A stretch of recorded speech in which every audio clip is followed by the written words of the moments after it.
முதியோர் மருத்துவர் கேளுங்கள் என்ற பகுதியில் மறுபடியும் சந்திப்பது நான் மிக்க மகிழ்ச்சி அடைகிறேன். வழக்கம் போல் நிறைய கொஷின்ஸ் வந்துட்டுருக்கு. இந்த கொஷின்ஸ் எப்படின்னா, மிஸ்ஸஸ் சீதாலட்சுமி வயசு 62.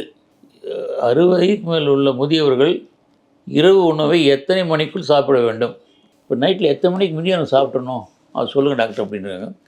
இது ஒரு simple question, but it is very valuable questions. ஏன்னா நிறைய பேர் ஹெவியாக சாப்பிட்டு நைட் 10 மணிக்கு படுத்து அப்புறம் மார்னிங்கில் ஒரு indigestion, heart attack, acidity, so many things தான் வரும்.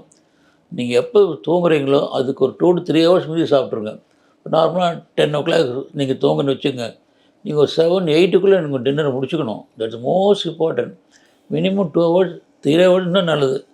அது மட்டும் பார்த்தாது, சாப்பிட்ற உணவு ரொம்ப லைட்டாக இருக்கணும், ரொம்ப குறைவான உணவாக இருக்கணும். அதை முதலே சொல்லியிருக்காங்க. Heavy breakfast, moderate lunch, right dinner. காலையில் நல்லா ஹெவியாக சாப்பிட்டுக்கணுமோ, மத்தியானம் மெதுவாக சாப்பிட்டுக்கணும், நைட்டில் ரொம்ப ரொம்ப குறைவாக சாப்பிட்டோம். ஏன் இந்த குறைவாக சாப்பிட்டு சொல்கிறாங்கன்னா, குறைவாக சாப்பிட்டவங்களுக்கு அசிடிட்டி வராது, இன்டைஜஷன் வராது, நைட்டில் ஹார்ட் அட்டாக் வராது.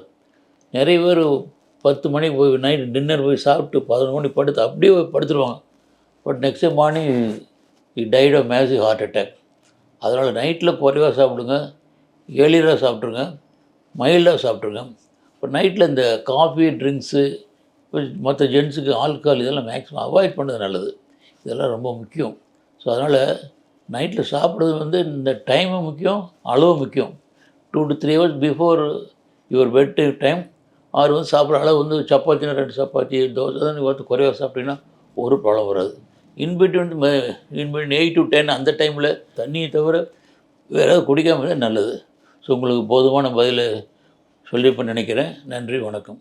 உங்களுடைய சந்தேகங்களை ஸ்க்ரீனில் தெரியும் இந்த நம்பருக்கு வாட்ஸ்அப்பில் அனுப்புங்கள். நான் அதுக்கு தக்க பதிலை சொல்லுகிறேன். இது பூங்காற்று, நாளைய நல்வாழ்விற்கான வழிகாட்டி. தொடர்ந்து எங்களோட வீடியோக்களை பார்க்கறதுக்கு பூங்காற்று சேனலை சப்ஸ்கிரைப் பண்ணுங்கள் அண்ட் ஃபாலோ பண்ணிடுங்க.